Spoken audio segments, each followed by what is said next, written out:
.720p, 60 frames per second, Kodak Playtouch and Kodak Kodak Zi8.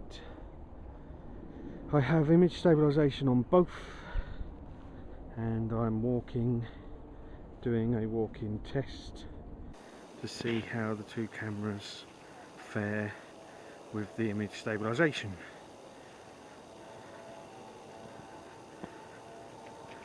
So far both look okay,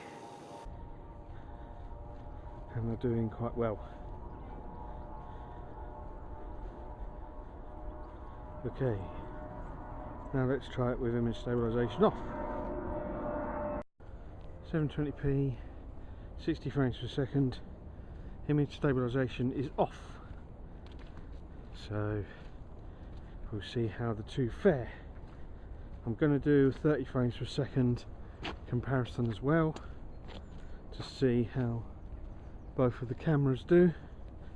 They seem to be doing okay, and I'm walking at a steady pace so that I can get a relatively decent result.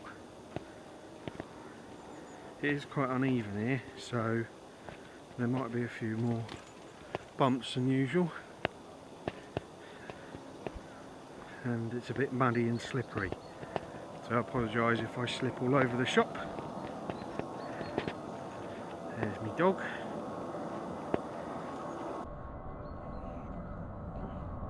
Of course, we're in the same park.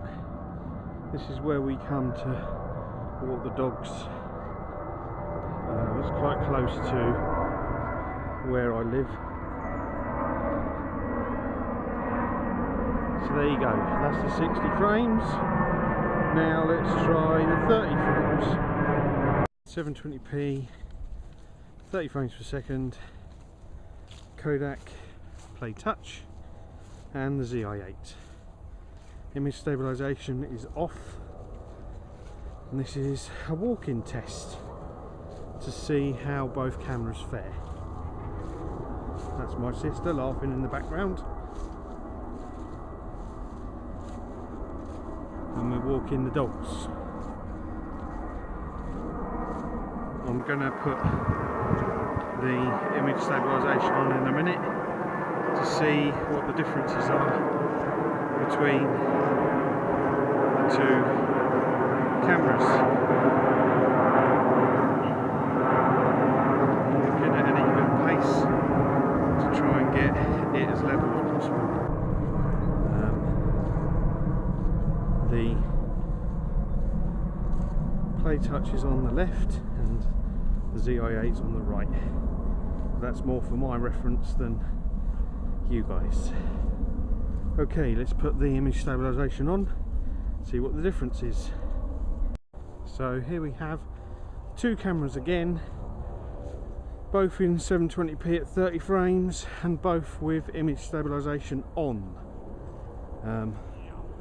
Doing this little walk test to see how both cameras fare. In the 1080p, the Zi8 seemed to have quite a lot of shake, even with the image stabilisation on. But from what I can see of the two cameras, both seem to be doing quite well. And there's the trees. Zi8 adjusts to the colour quicker than the Playtouch. And the Zi8 seems to be a bit brighter than the Playtouch, but then you could actually use the effects like I showed you before if you wanted the picture brighter in a low light situation. Okay, so that's enough of this test. Hope you're enjoying these tests. I'm not really sure that there's any tests left that I can do, so this will probably be the last. and then what I'll do is sort of give you guys an idea of what I think of both cameras and sort of do a final thoughts video. Okay, that's enough from me. Hope you're having a good day, and I'll do some more later on. Okay then, bye bye.